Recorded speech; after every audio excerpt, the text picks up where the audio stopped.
Hello and welcome to How Did They Do That? A podcast conversation of exploring how significantly wonderful, successful, happy, peaceful individuals made it to that space in their journey. We don't want to assume that everything was easy. We want to make sure that we are clear and keep it grounded in the reality of everyone's journey and sharing those journeys to your greatness. How did you do that? Today's guest is Sylvia Denise. Sylvia Denise is a devoted mother of three and a dynamic entrepreneur with an overwhelming commitment to nurturing dreams and fostering happiness. As the founder of a youth performing arts group, an organization established by her in 2016. She creates inspiring platforms for young people to explore and express their passions. Her talents extend into a vibrant world of theater and film, where she shines as both a writer and a producer. She is also the COO of Felicia Thomas, LLC. She exemplifies leadership and innovation, guiding others on their journey to entrepreneurship. Sylvia's heart beats for helping others, nurturing joy and fulfillment in every venture she undertakes. Her work is a testament to the power of creativity and compassion, as well as her devotion to her community. Welcome, Sylvia Denise. Hi, oh my gosh, that was a great introduction. Thank you so much. You are quite a formidable individual. And quite accomplished, I might add. I'm happy to have you here today. And this topic today is a mothers and daughters. In case you haven't figured it out yet, that's my girl. That is my firstborn child. Sylvia Denise is the one who started it all. When I say started it all, let's just say when she was born, I had a whole panic attack related to, oh my goodness, I'm a parent and I don't want to mess this up. Because I was raised in such a negative and non-nurturing environment, I was determined to learn how to do this right. And being who I am, I figured out that I had 50% of the game won because I already knew what not to do. Now, the part of what to do came directly from the person who needed to be parented. That's Miss Sylvia Denise. So, how are you this afternoon? I'm doing good. I'm excited about this interview. I I was kind of nervous, but then not really.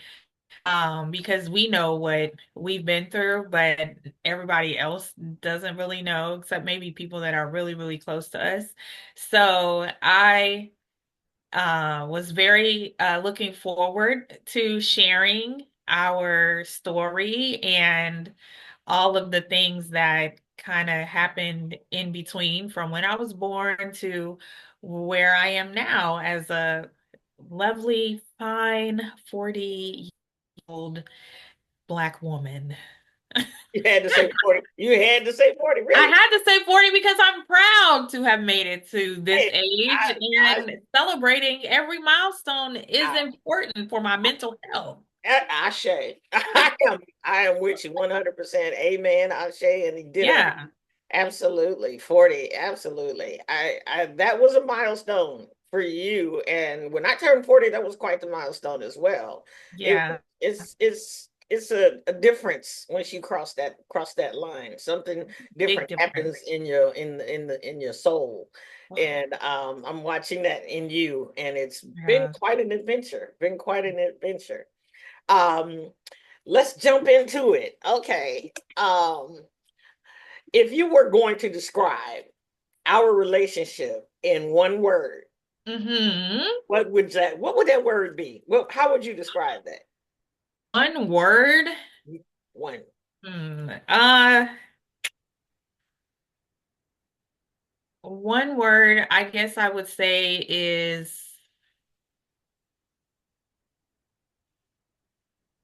It's so hard to say I, one word. Oh okay, I my got you gosh. because I'm your Okay. mama. I always got you. I always got you. I thought Okay. one word. I says the thing that we have that I find unique in mother-daughter relationships. The thing that we have is clarity. Yeah, we definitely have clarity.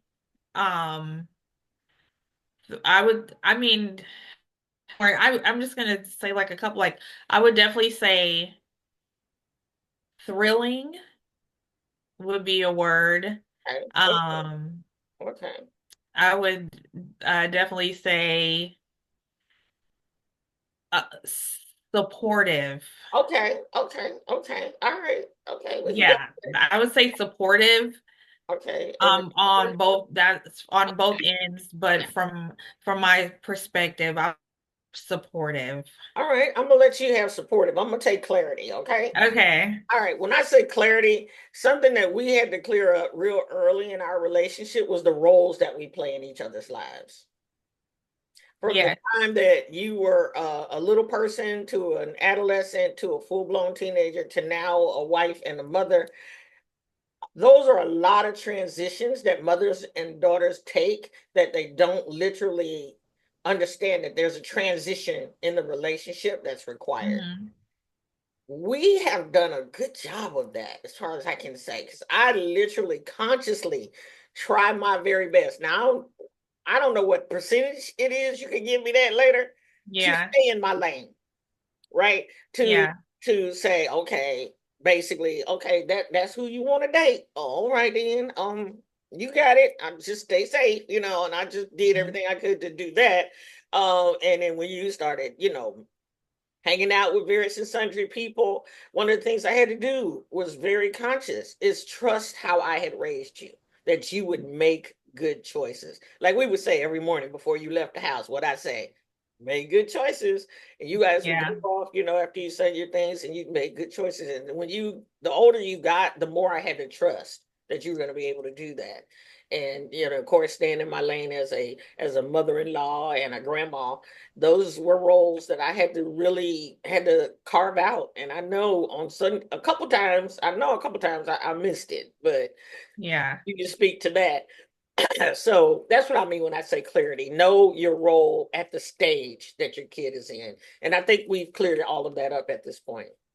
Your Yeah, and I think that's why you say clarity and I say supportive because that's kind of like how I felt Yeah. through my childhood and even into my formative years. And I think it was supportive because, you know, any choice that I made, I just felt like you were going to be there for me the best way you could. But then if there was a moment where I didn't feel like you were being that, then even that could be explored.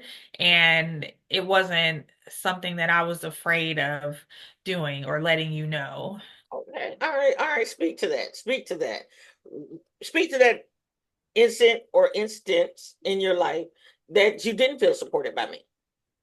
When did I, in your thought process, in your experience, when did I drop the ball?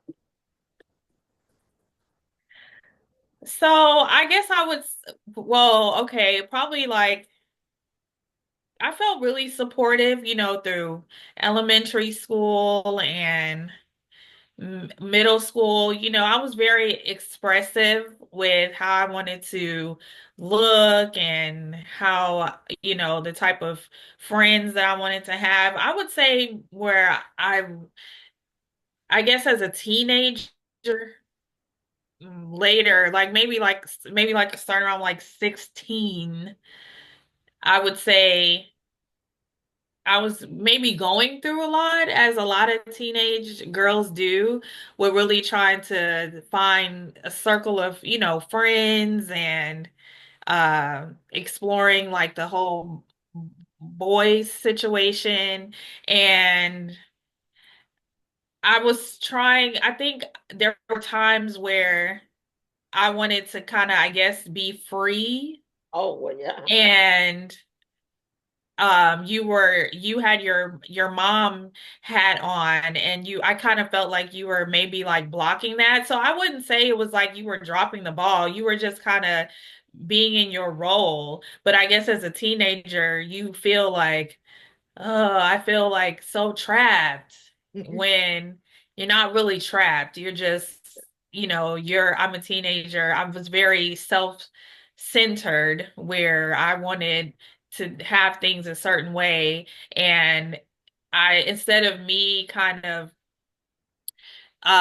fighting back with words, it was more so with my actions, Yes, yes, because I was just trying to maybe avoid the whole words part. I think as a teenager, from like 16, moving like to like 21, 20 years old, it was more so like, I really don't want to talk. I'm just going to show you how I'm going to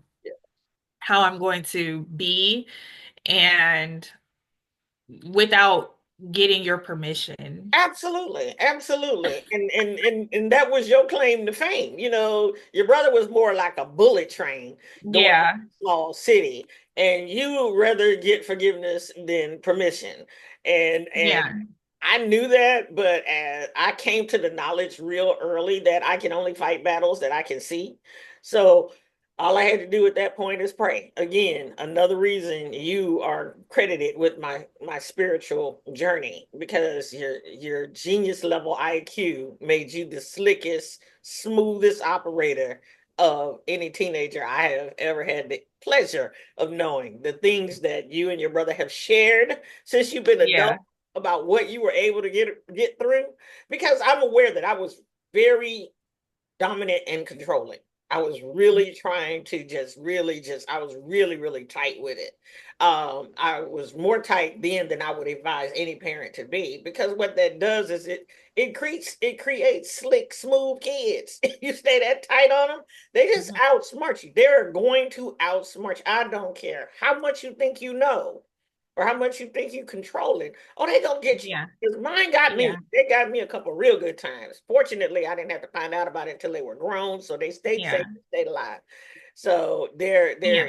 that. Since you've been an I adult, go wouldn't ahead. say, not to cut you off, like I wouldn't say that you dropped the ball, because I don't really feel like that's what you did. From my perspective, like you said, you were very controlling. And even though you said make your own choice, sometimes it didn't really feel like that was what was happening. And so that part was like what would make me feel like, well, I'm gonna make my own choices, but I'm just going to kind of do it in a way where you can't control it, or I felt like you weren't going to be able to control it. Yeah. And if that comes to even as simple as the friends or the people I chose to have in my life during that time, you might have said like, oh, I don't like this. This person doesn't really seem like good for you. But my way of making my own choices was, I like hanging out with them, and so I'm going to hang out with them. And I mean, and eventually, like most kids say, or I don't know, most kids say, but eventually, you have that moment where you're like, your mom was right. Because none of those people are in my life now. So it's like, Correct. There's that. at that time, like you said, you wanted to, then you wanted just to have the freedom to explore that. And Absolutely. I think because everybody has to have their own journey and their own things to overcome.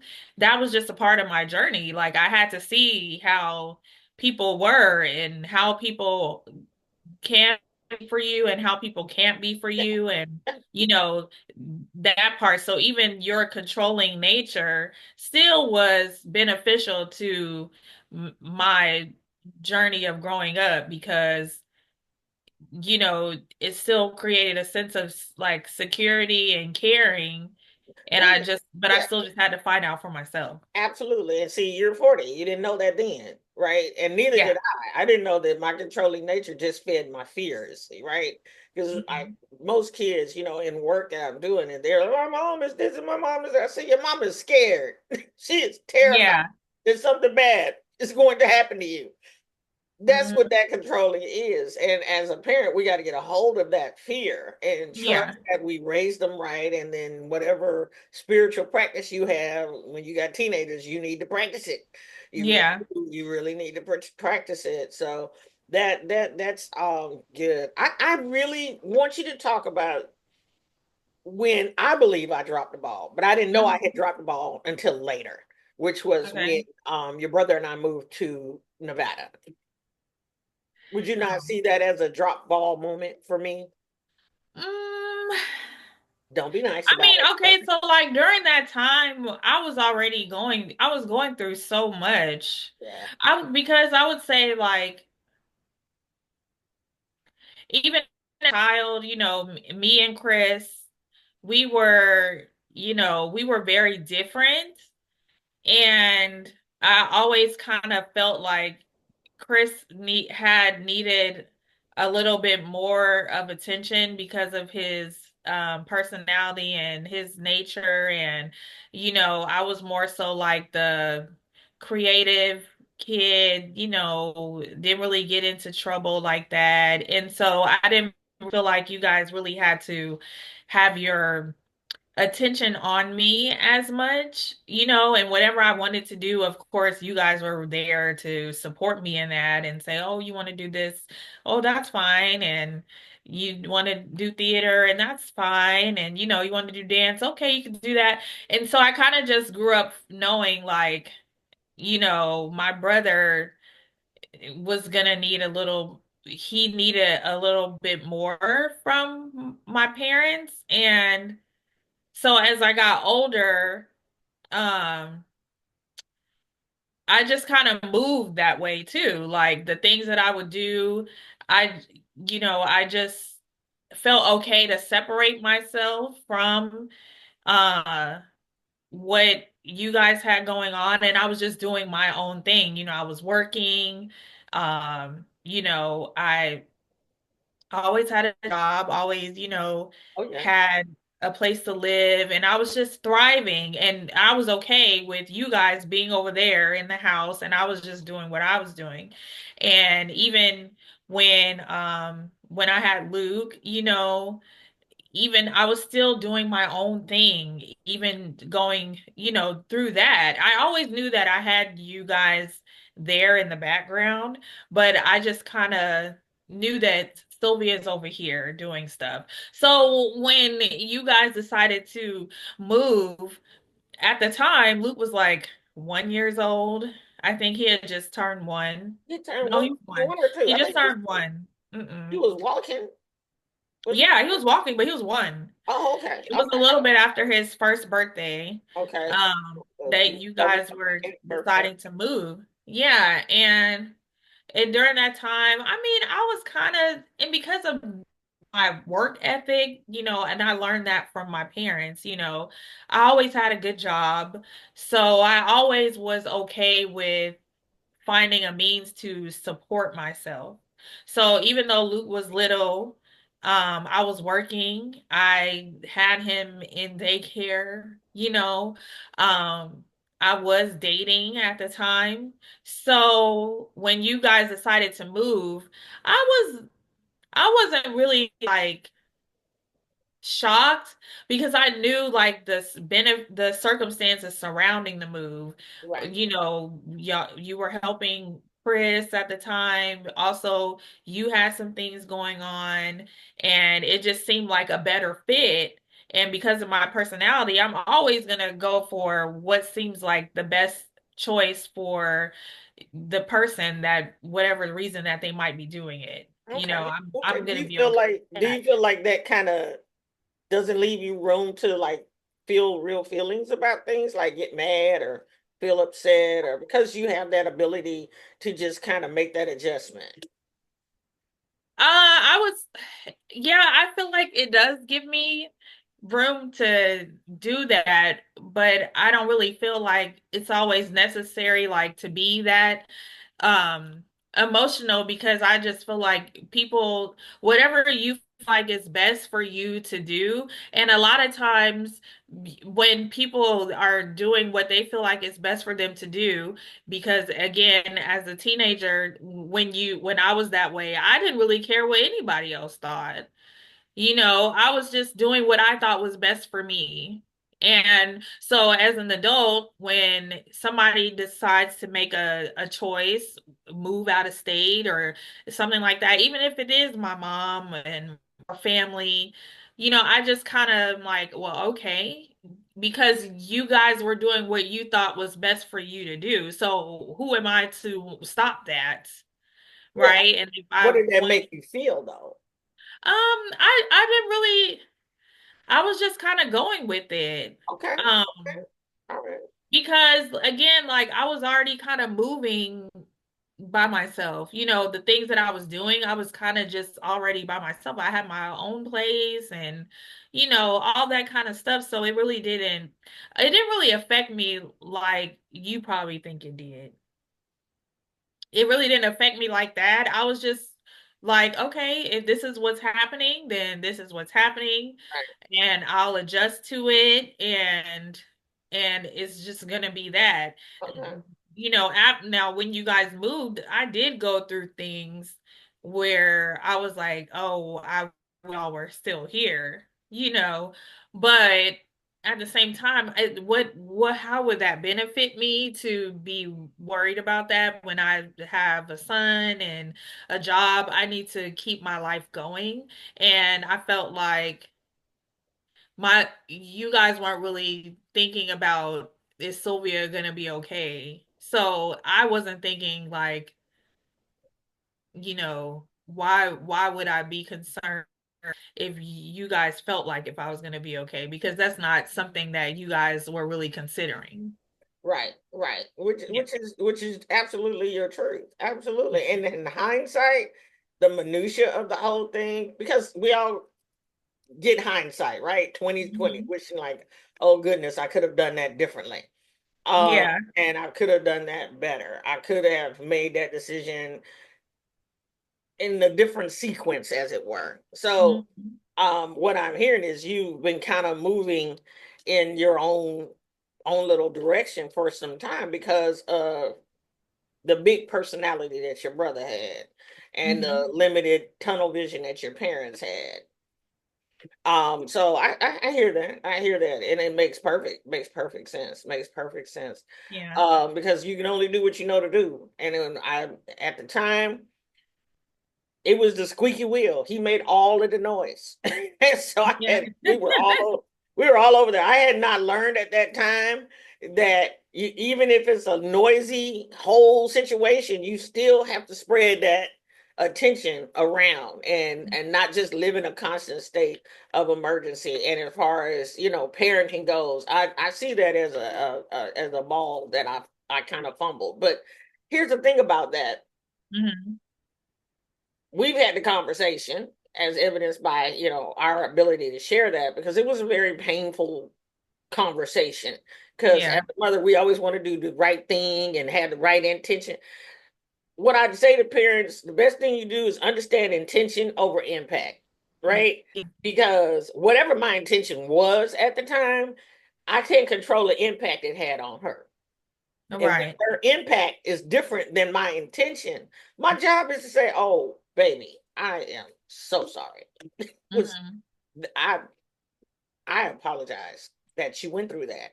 Not making any excuses. The one I hate the most, well, I did the best I could. No, you didn't. You did no, you didn't. You did what you knew.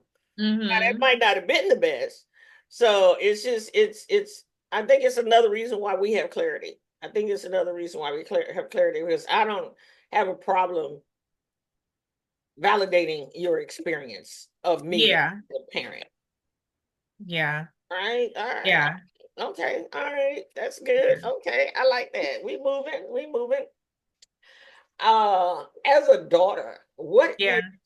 your favorite decision that I made for you? when you were a kid, I made a lot of decisions because you were busy. Now he was Hmm. loud, but you were busy. You Yeah. were busy. You were dancing. You was in drama. You was in performing arts. You were popular. You would pay Yeah. attention the whole nine. So you were busy. So Yeah. what do you think? What is the best decision you think I made for you? Um, I think the best decision that you made for me is that you just kind of let me be myself and you didn't try to change who I was at the on a soul level. Like I feel like you really kind of, even though you might have been in uncharted waters, birthing like a creative child, that's creative and scholastic too. You just really didn't block that. So it made it easier for me to not be afraid to explore different sides of me. And even though I maybe not have talked to you about like everything, I never felt like I couldn't. I felt like, I could talk to you if I really wanted to.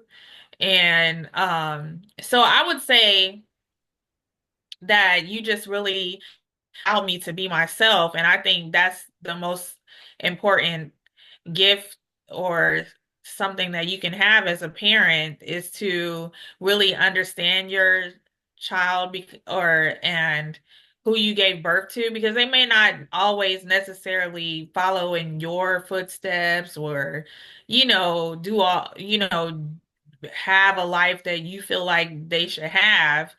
And I feel like you were really good at being like, okay, Sylvia, this is what you're doing. And Sylvia, this is what you're wearing. And Sylvia, this is who you're dating. And you just kind of let me explore all of that. And then when I had a tough time with a friendship or a relationship, you were just kind of open and you were there. You never really said, like, well, I told you this person wasn't going to be this and you should have did this. You just kind of let me navigate that. And I think that just really helped me be comfortable with who I am and know and embracing all sides of me because you never really cut them off and was like, no, don't be like that and you need to be over here. And I feel like that's really was like your greatest gift to me is like you just allowed me to be me, and at the heart of it you really didn't try to stop that or be in competition with me and other things that mothers and daughters do.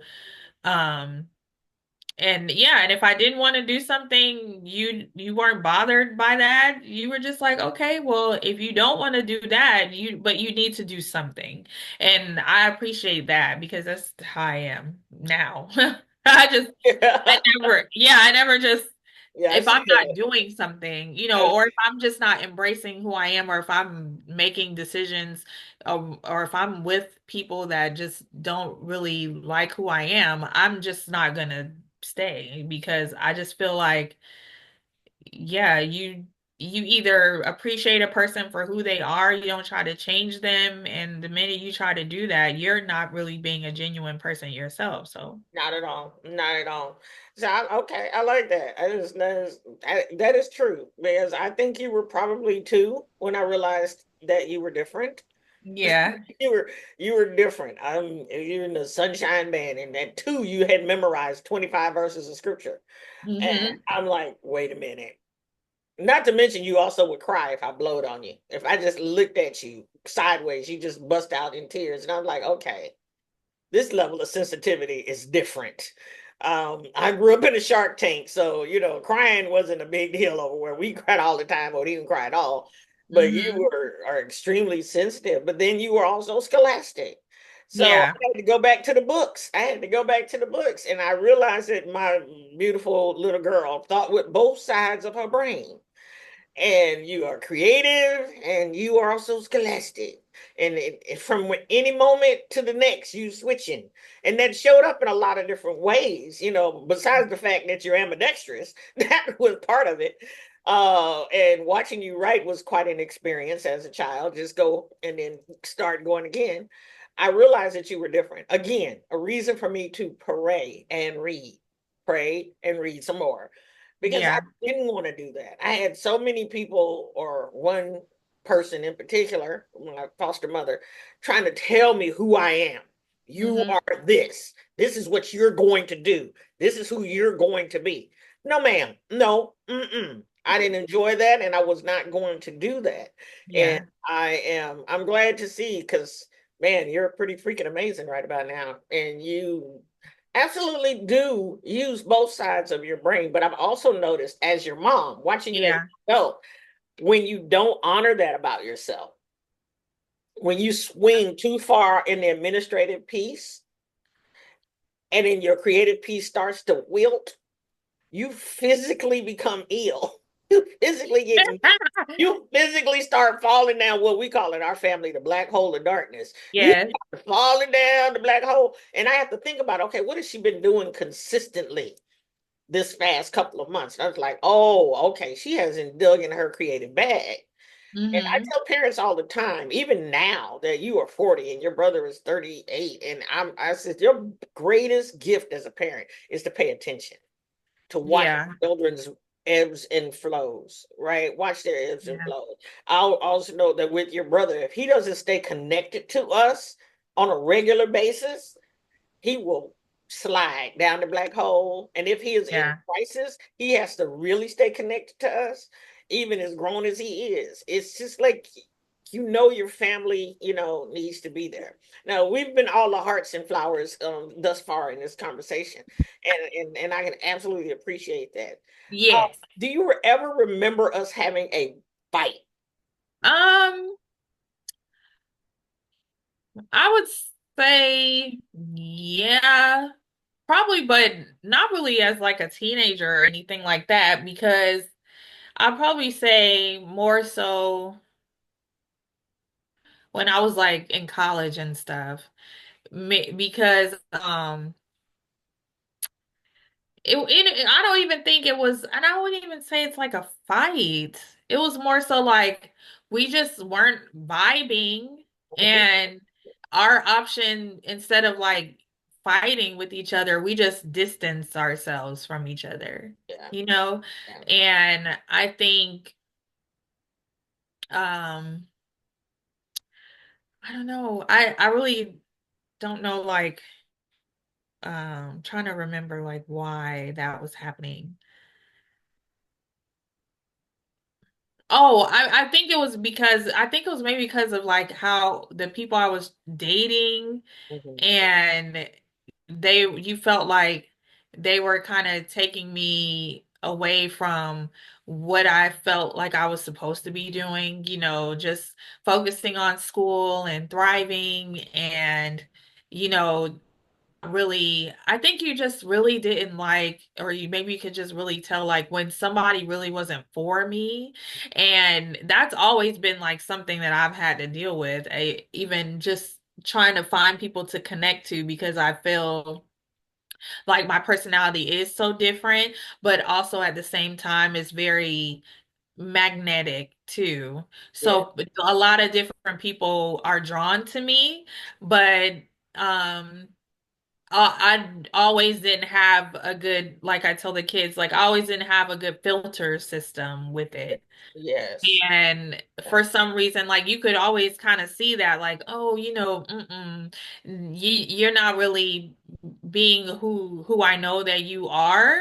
And there was time where we didn't talk for like months, I think. Mhm. And that was more so like when I was in like college, because I was just like dating, and you didn't really like the person I was dating, and I didn't really care to see that, because again, even as a child, I just wanted to do what I wanted to do. Absolutely. Absolutely. And I just kind of felt like if you were gonna block that, then I didn't want to talk to you. Absolutely. Absolutely. And that's how we kind of like fell out for a while. I guess like that. We just kind of distanced ourselves from each other.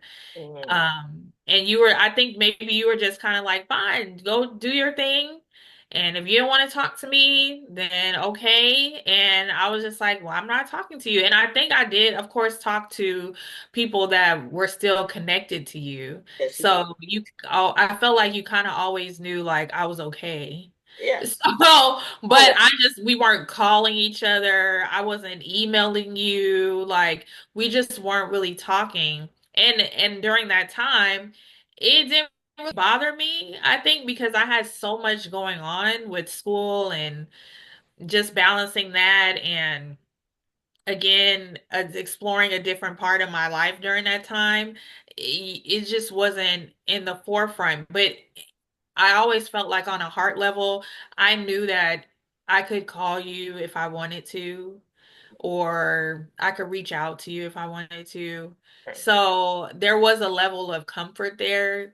You Yeah. know, I guess kind of like a s- I wouldn't say I'm like a spoiled black child, but like how is somebody who's very entitled, they kind of do what they want, but then but they do what they want because they know like I have somebody that's in my corner. Like even if I am out here going rogue, I know that if I really wanted to calm down and just change what I'm doing, I could call my mom or I could call my dad or I can call my family and they're not gonna disown me. You know, I never felt like you guys were gonna disown me for any choices that I made. No, So it kind not of all. gave me the freedom. Right, it kind of just gave me the freedom to be like, well, I'm not talking to y'all right now. Yeah, I And didn't be the most. yeah, I'm not talking to you guys Yeah. and Yeah. I'm doing what I want to do. Absolutely. And if I Absolutely. know you're not gonna like it, so I'm just not gonna talk to you. Absolutely. I think about that because I deal with a lot of parents and children, and of course, adult. I don't remember you ever yelling at me Mm-mm. or your brother. We never had those kind of yelling, screaming conversations because we weren't the yelling. We're kind of the okay, go in our room, close the door, and be like, okay. I Yeah, I like to think that in my face, my children have never disrespected me in my this face. is true. What y'all did behind my back, hey, that's my problem. But I think that's because I don't disrespect you. Even when I'm making a decision you don't like, I don't treat you like you don't think, like you don't have a mind. Yeah. And I think that is one of the things that we have that's very different from a lot of relationships. And I'm that's one of those parenting tools I know I got during one of my prayer meetings with God Yeah. when I was like, what am I supposed to do with this? And it's just don't treat your kids like they don't have a brain, like they're not thinking, and that they're not, capable of living in the consequences of whatever decision that they make. Mhm. And I just can't imagine. I don't know. I because that wasn't something that went on in any household that I knew of, that people were yelling back and forth with their children. Um, Yeah. and because of the level of disrespect involved in that, I was like, oh God, I didn't have to have that. And that was kind of cool. And the only reason was I think is because I didn't yell and scream at you. Yeah. Right. So we didn't do that. Not for long. If I did for a No. minute, I didn't for long. I'd get upset and yell at situations. Yes. Yes, I For yell sure. at situations, but not at individuals. And so that's cool. That's cool to know. Anything you want to share in particular about our relationship? I will just say like also when I was younger because I think y'all dealt so much with the decisions like my brother was making. I really didn't want to be a person that was like causing stress Adding to the or problem. Yes. drama. Yeah. So I always kind of wanted to just make you like happy or, I just didn't really want to be the one that was upsetting stuff. So Mhm. I think I kind of grew up like just I wouldn't say a people pleaser, but it was just I like would, I I would say, wasn't gonna do anything that I would say that. that would make you unhappy because at times I felt like you were already dealing with a lot of stuff with with Chris and that kind of thing. So I kind of just was like, I'm just gonna be over here Right, and right, right. just every when you have an interaction with me, I want it to be a good one. Right. And if I chose to do something that didn't make you happy or something, my goal was to not really let you know about it. And I think that's where the sneaky thing came in at. Oh yeah. But I would always say like, uh, because of I think as I got older and I started hearing, you would share a little bit more about how you grew up. It Mhm. was always amazing to me how you still maintain a relationship with Nana. That I'm just gonna say that because that's what we called her. And, but your foster mom, because I was always amazed, like when we were growing up, I would have never known that you went through so much being there. And the fact that you still had a relationship with her and you still allowed us to be in her life, it gave me, I think as I got older, it kind of made me allow certain people in my life who didn't really have my interests at heart, if that Absolutely. makes sense. Absolutely. And it's kind of crazy, like, it's like some stuff you don't really realize until you get older Right. that's a part of you. Right. Um, because as I got older and when you would tell me something, I'm like, oh my gosh, there's just no way I would have my kids around somebody who did this to me, Right. Right. But even as my friendships, I would have people in my circle that totally did wrong things to me, betrayed me, made me feel invaluable, and I would still allow them in my life to a certain point. Absolutely. And I would say like I I absolutely did model that negative yeah, behavior. I absolutely did model that yeah, negative behavior because by the time I knew that I needed to draw a stronger boundary in that relationship, mhm, I it was you had already seen it. And then I had kept most of my childhood out of your ear sight. You really had no idea till you were a teenager or what kind of person your grandmother was, yeah, or what I affirmed her as is your grandmother. Um, I didn't draw. I had drawn some boundaries, but yeah, time I said, you know what, I'm getting out of California. We gotta go. I cannot yeah, be here because all of that, the church and her family and all that crazy, it just was no way I could stay close to it and not have it affect you guys. But then I hmm, got us here and I still kind of helped. I still tried to keep, according to my therapist, I still wanted to stay connected. I yes, wanted to stay connected to the only figure that I had that I thought, was a mother. And it took me several years in therapy and her death for me to realize she never actually treated me like her child. hmm, And by then it was like, oh my God, I had done this. And for a long time, I had the same problem. I modeled that negative behavior for you. I'd have people in my life that just sucked me dry and then just would disappear. They've come and need, and I try to give them, and then all of yeah, a sudden they would just vanish. And I'm like, what is right? So mhm, instead of saying, okay, it's something wrong with no, it's something wrong with me. Because emotional vampires only come into the lives of people that they can actually drain. feed on. So it's yeah, I did absolutely model that. I wouldn't say people pleasing. You're an October Scorpio, so you're not going to people please, but you are going to cut people off. You you are definitely Yeah, going to be like, yeah, no, and disappear. People please yeah, not something we do well, but we will cut people off real quick. And yeah. when we've gotten the healthier we've gotten emotionally, the better we are at letting things go. Yes, for sure. I learned the letting go thing the older I got. Absolutely. Absolutely. Because of my nature, I do love people. I love interacting with people. But when I was younger, I would just give so myself away Absolutely. that I just learned that everybody doesn't think like I do, and everybody's heart isn't in the same space as mine. And it's okay to just say, I I can love you from over there, and you don't have to be in my immediate circle. And no matter how big of a relationship was formed, Hmm. I don't have a problem with saying, this is not good for me. Okay. And eventually you may understand, and eventually you might understand, but that's not for me to worry about.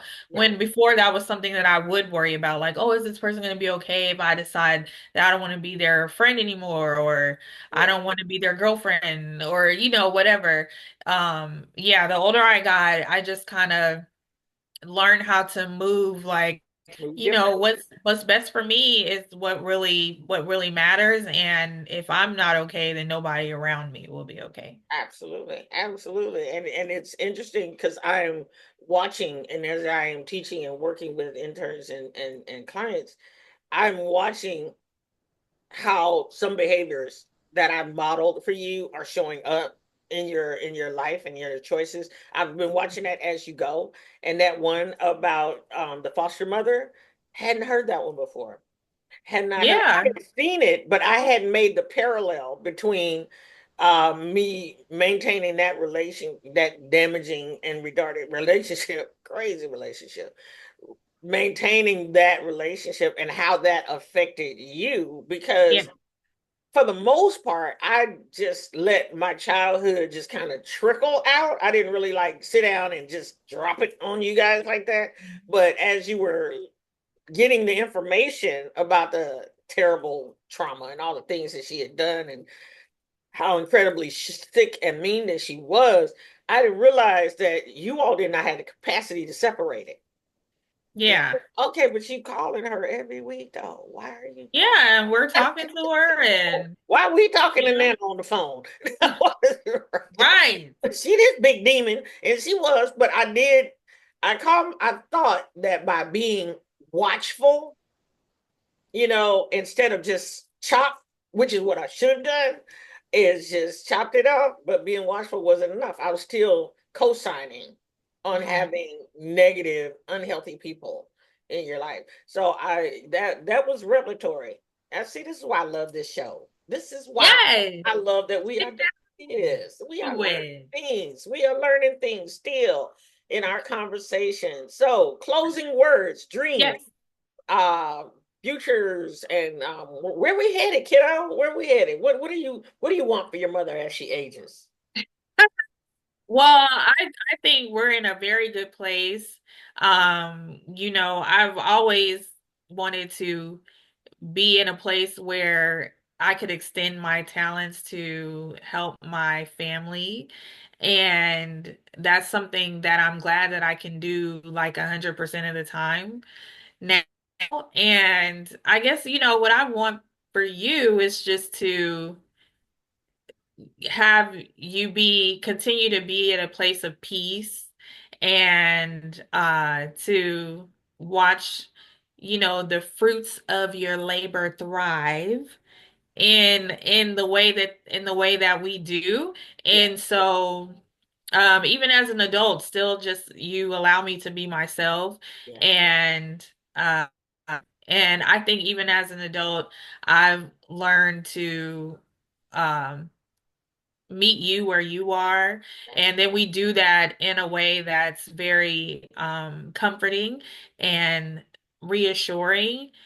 And it's still good to know that I could still talk to you about things, and you're just gonna allow me to be me. And the fact that we work together is really cool, because again, that's something that I wanted to do for quite some time. since we're And not now that married. And now that I can do it, it's like it's very good. We work well together, and we're both And Scorpio. So if we yeah, didn't work well together, we would have totally said no. it would have been And it'd have been a whole oh, thing. We don't have right, but again, you let me do my thing and then yeah, I let you do your thing so we can yeah, bring our things together yeah, and make it a big thing. So yeah, I think it's beneficial for the kids to see, yeah, for outsiders to see how you can continue to thrive through the evolution of a mother and a daughter.